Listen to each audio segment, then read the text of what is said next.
niekoľko variantov zlého scenára, ktoré boli vypracované v Spojených štátoch.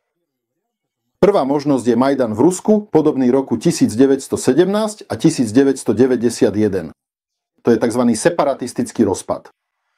To znamená, že spoločnosť sa rozdelí podľa národnostného princípu. Začali s migrantmi, skončia bojom tam s Dagestancami, navzájom medzi sebou. To znamená, že sa rozkolísava medzináboženský boj, darí sa vďaka informačnej agende ovládnuť spoločenské nálady, objavujú sa neznámi ostreľovači, ako ich niekedy opisujú, ktorí provokujú tých ostatných. To znamená, že situácia sa vyhrocuje, zrazu sa objaví niekto, kto strieľa na jeden národ a potom niekto, kto strieľa na ten druhý. A obaja mimochodom budú zahraniční špióni, nie nejaké predvojové jednotky. A proces konfliktu je spustený.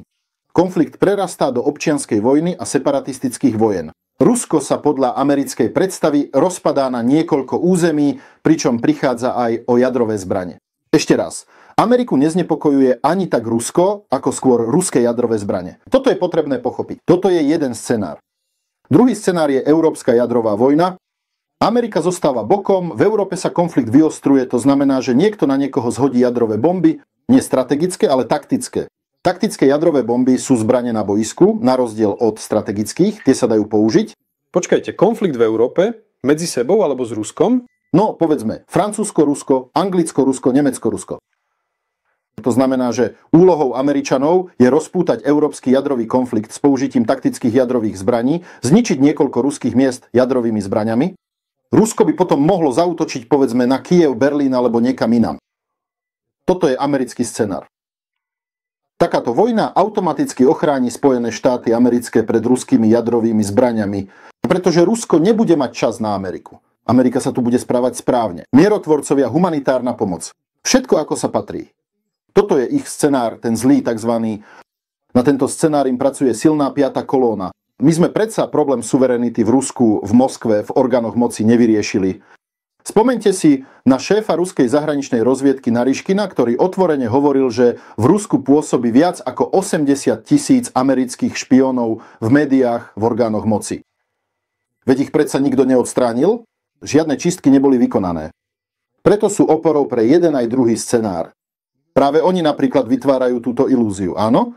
To znamená, že Američania zorganizovali ostreľovanie našej triády a vinný je Kyjev, alebo ako niektorí hovoria Londýn. To je ich agenda. To znamená, že je to súčasť informačného boja. Toto je ten negatívny scenár. K čomu to povedie? No pre nás to v podstate končí na úrovni likvidácie Ruska, povedané natvrdo. Teda rozpad na nejaké samostatné časti. Organizácia vojny, rozpad, to je proces vojenských akcií, áno? Teda povedané natvrdo, pre nás to týmto končí. Myslím si, že tieto scenáre sú z hľadiska pravdepodobnosti menej pravdepodobné ako scenár víťazstva Ruska. Opäť kvôli dôvodu A, strategickým jadrovým zbraniam a mechanizmu, ktorý vo svete existuje v podobe americkej unipolárnosti. To znamená, že v kritickej situácii môžeme prinútiť Američanov, aby zastavili všetky tieto scenáre. To znamená, že máme záruku. Záruka je zlá aj dobrá. Je to dobré, pretože so zárukou sa žije ľahšie. Všetko vieme, že neprehráme. Môžeme experimentovať, robiť si, čo chceme, koľko chceme, pretože aj tak vyhráme. To znamená, že neexistuje taký scenár, v ktorom by sme prehrali. Dokonca ani v kríze, čokoľvek. A zlé je, že to uspáva. Chápete, možno by sme reformy spustili už teraz, keď sa objavili prvé náznaky krízy, áno? No a na čo? Môžeme aj neskôr. Veď nám v podstate nič nehrozí. Máme záruku. Takto si to myslela väčšina ľudí. Mimochodom, to som si myslel aj ja, keď som k vám prišiel prvýkrát v roku 2012. Bol som presvedčený, že na Rusko nikto nezautočí, no ako všetci občania Ruska áno, pretože Rusko má jadrové zbrane a silnú armádu. Ako sa ukázalo, dnes, v roku 2025, po 13 rokoch, áno, nás pravidelne ostreľujú drony, dokonca aj k nám do okresu prileteli a tam ich zostrelili. Útočí sa na vojenské objekty, na ropné sklady, na všetko, na vojenské podniky, na ďalšie miesta. To znamená, že prebieha naozaj konkrétna vojna. A čo sme si vtedy pred 13 rokmi hovorili? Aký bol náš tretí bod? Že Rusko nemá suverenitu. To znamená, že toto všetko sa nás netýka.